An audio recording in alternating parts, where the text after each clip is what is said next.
No Evangelho, como me foi revelado por Maria Valtorta, capítulo 558. Com a comitiva que retorna a Siquém, parábola da gota que escava a rocha. Valtorta descreve visão dia 21 de janeiro de 1947. Jesus vai caminhando por uma estrada solitária. À frente dele vão os parentes dos meninos, e aos lados deles os de Siquém. Estão em uma região deserta, não há nenhuma cidade à vista. Os meninos nos foram colocados nas celas. Os meninos foram colocados nas celas de alguns burrinhos e um dos parentes segura as rédeas, vigiando a criança. Os outros burrinhos, que estão sem cavaleiros, porque os de Siquém preferiram ir caminhando a pé a fim de poderem estar perto de Jesus, precedem o grupo dos homens e vão andando em bando, surrando de vez em quando pela alegria de estarem voltando para os estábulos sem estarem levando peso algum. E em um dia maravilhoso, por entre as beiradas cobertas com ervas novas, no meio das quais, de vez em quando, eles mergulham os focinhos, a fim de apanharem uma bocada. E depois, com um chopo brincalhão, eles corcoveiam, aproximando-se de seus companheiros que estão sendo cavalgados. E isso faz que os meninos riam. Jesus fala com os siquemitas ou escuta o que eles estão falando. É evidente que os samaritanos estão orgulhosos por terem em seu meio mestre e estão sonhando mais do que convém. Chegam ao ponto até de dizerem a Jesus, mostrando os altos montes que ficam à esquerda de quem está indo para o norte: "Estás vendo? É feia a fama que tem o Rebal e o Garizim, mas eles, pelo menos para ti, são muito melhores do que Sião, e o seriam totalmente se tu o quisesses, escolhendo-os para a tua moradia. Sião é sempre esconderijo para os jebuseus, e os de agora são para ti ainda mais inimigos do que os antigos para Davi. Ele, tendo feito uso da violência, tomou a cidadela, mas tu, que não usas violência, lá não reinarás nunca. Fica conosco, Senhor, e nós te honraremos." Jesus lhes responde: "Dizei-me, ter-me-eis amado se com violência eu vos tivesse querido conquistar? Na verdade, não. Nós te amamos justamente porque és todo amor. Por isso, então, pelo amor eu reino em vossos corações. Assim é, mestre, mas é porque nós acolhemos o teu amor. Eles, os de Jerusalém, não te amam." "É verdade, eles não me amam, mas vós que tendes todos muita experiência no comércio, dizei-me, quando quereis vender, adquirir ou ganhar, será que ficais desanimados, porque em certos lugares não vos amam?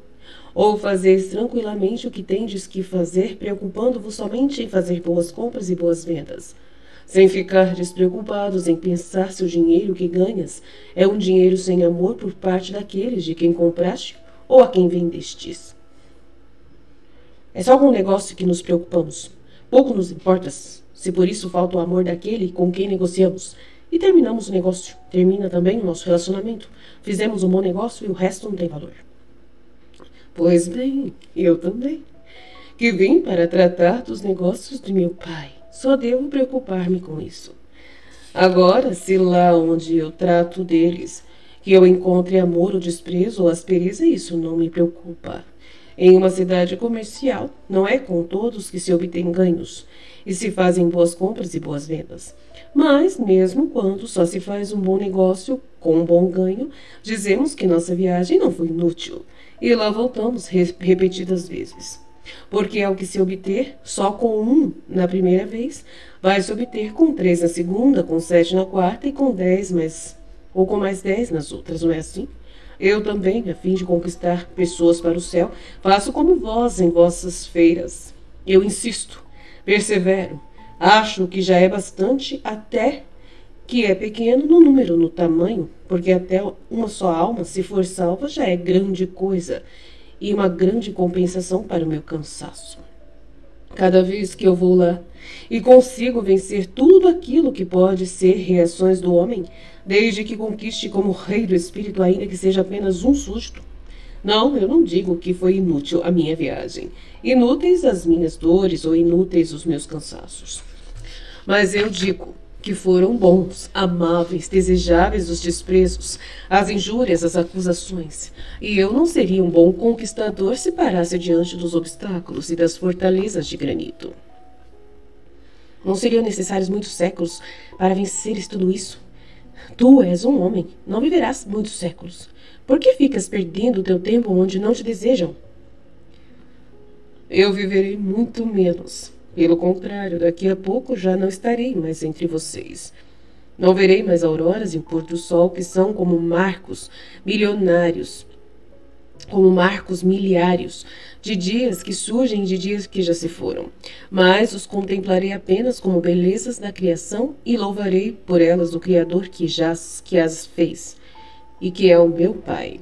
Não verei mais florirem as plantas, nem amadurecerem as frutas, nem terei mais necessidade dos frutos da terra para conservar minha vida, porque tendo voltado para o meu reino, me nutrirei com o amor. E, no entanto, eu abaterei essas minhas fortalezas fechadas, que são os corações dos homens. Vou ler de novo essa parte. Eu viverei muito menos. Pelo contrário, daqui a pouco não estarei mais entre vocês. Não verei mais auroras e o pôr do sol, que são como marcos miliários de dias, que surgem de dias que já se foram. Mas os contemplarei apenas como belezas da criação e louvarei por elas o Criador que as fez e que é o meu Pai. Não verei mais florirem as plantas, nem amadurecerem as frutas, nem terei mais necessidade dos frutos da terra para conservar minha vida. Porque, tendo voltado para o meu reino, me nutrirei com o amor. E, no entanto, eu abaterei essas muitas fortalezas fechadas que são os corações dos homens. Observai aquela pedra ali, por baixo daquela nascente do lado do monte. A nascente é muito fraca, parece até que não escorre, mas que somente pinga, é uma gota que cai, talvez há séculos, sobre aquela rocha que se lança para fora do lado da montanha, e a pedra é muito dura. Não é um calcário quebradiço, nem um macio alabrastro, mas um basalto duríssimo. E, no entanto, olhai como no centro da rocha convexa, embora seja rocha, se tem formado um pequenino espelho de água, não mais largo do que o cálice de uma nenúfar, mas suficiente para refletir o céu azul e matar a sede aos passarinhos. Aquela convexidade do penhasco foi feito, por acaso, pelo homem? Aquela convexidade do penhasco, por acaso, foi feita pelo homem para fazer aparecer uma pedra preciosa no centro do penhasco escuro ou uma taça de refresco para os passarinhos? Não. O homem não se ocupou com isso. Talvez, nos muitos séculos em que os homens passaram pela frente deste penhasco, uma gota há séculos escava com um sincopado, inexorável trabalho, e somos nós os primeiros que os observamos. Esse basalto negro, com sua turquesa líquida no centro, e admiramos sua beleza e louvamos o Eterno por tê-la querido para a delícia de nossos olhos e refrigério para os passarinhos, que fazem seus ninhos aqui por perto.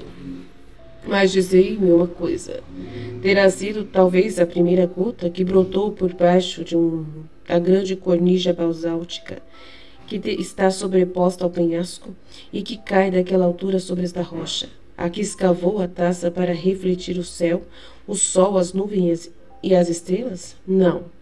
Milhões e milhões de gotas, uma depois da outra, se foram sucedendo, brotando lá de cima, como uma lágrima, e descendo com o seu brilho, para bater sobre o penhasco. Com uma nota de harpa, morrer sobre ele.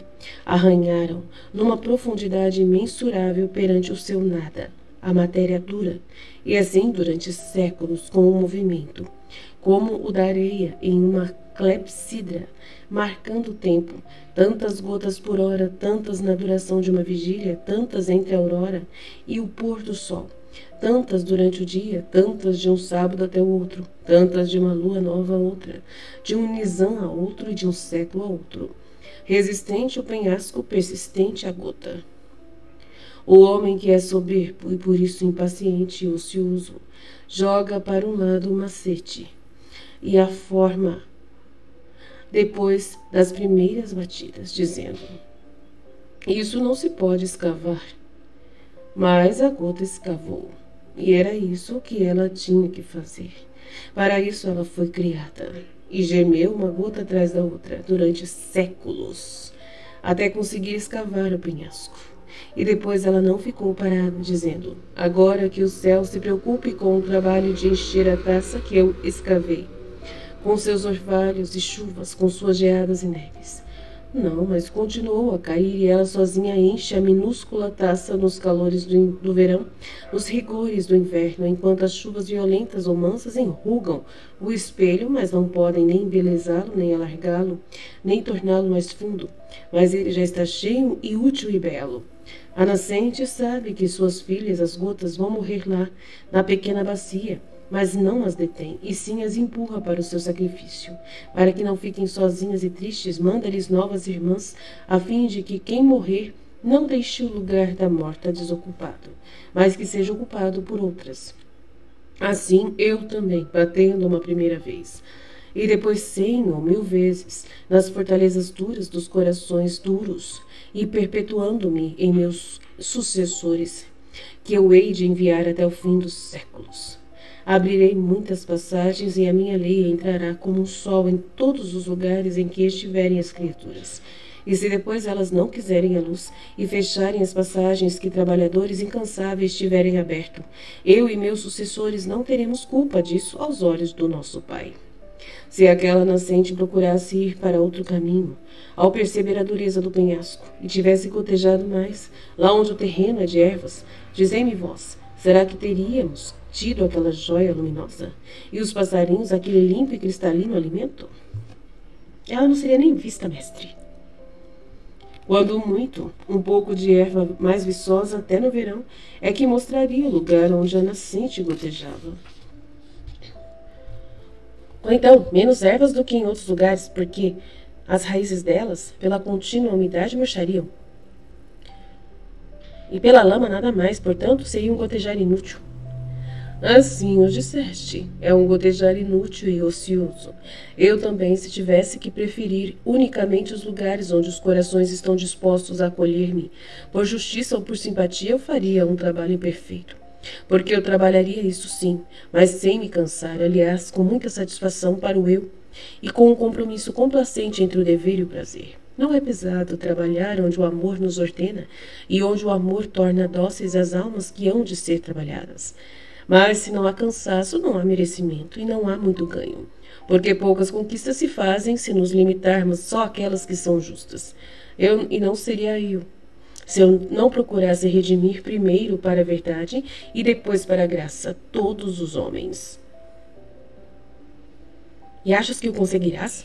Que mais poderás fazer além de tudo o que já fizeste para persuadir os teus adversários a aceitar a tua palavra? Que mais? Se nem mesmo a ressurreição do homem de Betânia valeu para que os judeus dissessem que tu és o Messias de Deus? Eu tenho ainda alguma coisa para fazer, uma coisa muito grande, muito maior do que as que já foram feitas. Quando, Senhor? Quando a lua de Nisan estiver cheia, portanto, prestai atenção. Haverá algum sinal do céu? Dizem que quando tu nasceste, o céu falou com luzes, cantos e estranhas estrelas. É verdade. Para dizer que a luz havia chegado ao mundo. Então, pelo Nisan, haverá sinais no céu e na terra, e parecerá o fim do mundo, pelas trevas e pelo terremoto, pelo rugir dos trovões, pelos raios no firmamento e pelos tremores, nas vísceras abertas da terra. Mas isso ainda não será o fim. Primeiro, na minha primeira vinda, o céu deu a luz para os homens, o Salvador, visto que era um ato de Deus e a paz vinha acompanhando o acontecimento. No Nisan será a terra, que por sua própria vontade dará a luz por si mesma, o Redentor. E como vai ser um ato de homem, não terá como companheira a paz, mas haverá uma horrenda convulsão. E por entre os horrores da hora do século e do inferno, a terra terá rasgado seus seios sobre as flechas ardentes da ira divina, e gritará qual é a vontade ébria da demais para compreender o alcance do acontecimento. E dominada por Satanás, para ser capaz de impedi-lo, como uma parturiente louca, pensará em destruir o fruto considerado maldito.